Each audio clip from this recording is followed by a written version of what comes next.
SMP itu kan nggak masih suka homesick, terus masih Ya. suka latihan, masih suka nangis juga.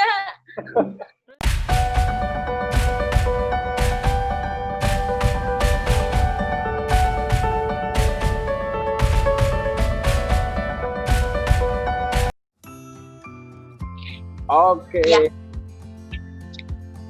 Halo Lia. Lia. Halo Karian. Apa? Nama tuh Lia Kurnia. Lia Karina Mansur. Oh, Lia Karina Mansur. Oke. Ini kembali lagi di Kiblat Kira bareng atlet. Nah, sekarang kita dengan Lia, mantan atlet nasional, mantan model, dan juga mantan di Ajang Jogja. Wow. Ya. Wow. Apa kabarnya ini? Baik Kak, alhamdulillah baik. Sibuk apa sekarang? Sekarang sibuk ngurus anak Kak. Satu ya? Iya, satu. Nah, ngelatih gak sih? Ngelatih. Oh. Ngelatih anak kecil-kecil, anak bocah-bocah. Oh, di Jogja? Iya. Terus dengan masa pandemi ini latihan apa? Baru mulai sih, baru seminggu ini baru mulai. Oh, baru. Itu baru seminggu ini, itu pun baru kayak seminggu 2 kali aja. Nah, ceritain dong sedikit waktu dia jadi atlet, kenapa bisa jadi atlet, terus ya pengalaman dia jadi atlet. Awal jadi atlet itu ya memang karena background orang tua aku tuh emang olahragawan Kak. Jadi ayah aku tuh dosen olahraga dan memang mantan atlet voli, mantan atlet nasional voli. Dosen di mana tuh? Di UNY. UNY Jogja ya? Iya. Terus kalau ibu itu dia bukan atlet, cuman dia instruktur senam dulu. Iya, jadi memang memang senang olahraga gitu. Dulu waktu kecil juga senang nemenin aku latihan. Jadi kalau aku malas latihan aku ditemenin sama ibuku juga. Gitu. Taekwondo ya udah deh, jadi memang kenapa? Taekwondo emang dari umur berapa ini? Aku kalau nggak salah umur 9 tahunan deh Kak. SD ya, udah SD. Mulai. Iya, SD. Oke. Gitu. Jadi tapi nggak langsung ke taekwondo sih, awalnya itu dicoba-cobain pernah atletik, terus basket pernah, voli pernah, terus renang. Kalau dicoba ya? Bulu tangkis pernah. Kenapa? Segala dicoba.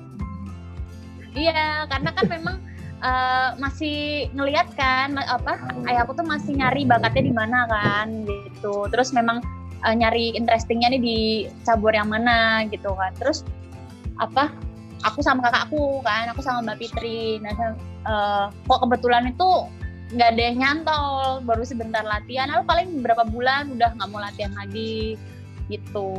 Terus pas terakhir cobain taekwondo itu kok malah mau latihan terus gitu loh Kak. Nah terus kok kayaknya malah ayahku ngelihatnya cocok kalau anaknya cewek-cewek itu diikutin cabur bela diri gitu. Jadi awalnya cuma diikutin, nggak langsung mau jadiin atlet gitu, nggak, latihan dulu gitu kan di klub. Nah terus kok aku sama Mbak Fitri ini dilihat paling menonjol lah gitu.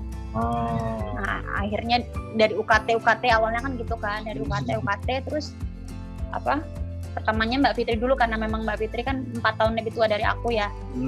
Diikutin pemusatan latihan dulu kan kayak PPOP ya dulu ya. PPOP. Nah aku dulu ngintil doang, jadi karena masih kecil banget jadi cuma diikutin latihan doang, itu pun sering nangis. Jadi kalau pelatihku tahu tuh kok bisa sih Lia jadi atlet nasional, soalnya tahu banget Lia tuh suka nangis.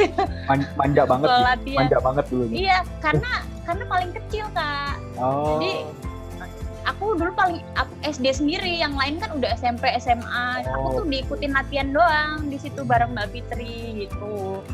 Nah, kan sparring partnernya juga pasti gede-gede dong. Jadi kadang nangis gitu. Nah, ya udah, terus abis itu ya latihan sampailah sering ikut kejuaraan gitu-gitu. Ya udah, akhirnya karena dari daerah sering menang, terus terakhir itu ikut SMP itu ikut kejurnas 2006 kejurnas junior di Surabaya itu. Oh iya. Dapat medali emas. Ya, itu pertama kali kejurnas dapat emas, terus sama pemain terbaik. Nah, dari situ udah mulai dipanggil pelatnas. Oh, langsung dari situ ya? Dari situ udah mulai fokus Kak. Oh, nah Lia tuh Ragunan tahun berapa ya? Langsung Ragunan atau? Enggak Kak, aku pelatnas dulu baru Ragunan. Oh, pelatnas dulu. Karena aku masuk Ragunan itu kalau nggak salah SMP kelas 3. Jadi aku masuk pelatnas itu SMP kelas 2. Nah, karena sekolahnya agak susah kan di Jogja, gitu. Jadinya pertamanya dititipin dulu di Ragunan. Karena kan awalnya memang nggak nyangka kalau memang bakalan bertahan di pelatnas Kak. Aku berharapnya pertama itu karena masih SMP itu kan nggak masih suka homesick, terus masih suka latihan, masih suka nangis juga. Terus iya, latihan sama Mr. O tuh wah udah nggak kuat lah pasti. Minta pulang. Nah, jadinya tuh pikirnya alah paling nanti sebentar doang aku bakalan dipulangin gitu. Jadi sekolah nggak pindah awalnya. Nah, sekolah nggak pindah, terus ternyata kok sampai 2007 itu kan tahun 2006 sampai 2007 kok masih lanjut. Akhirnya naik kelas 3 dipindahin ke Ragunan.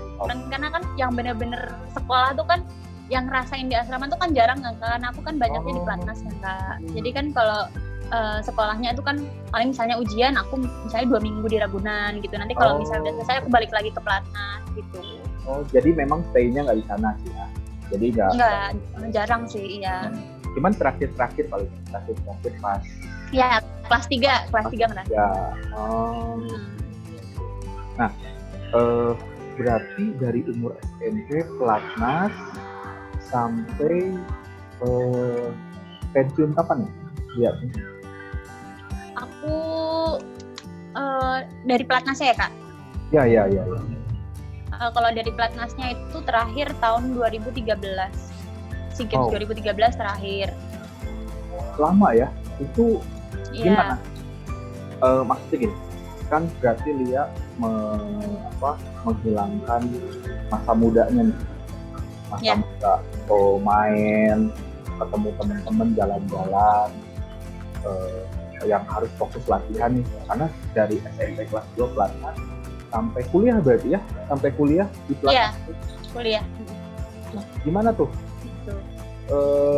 Pengalaman itu tuh ceritain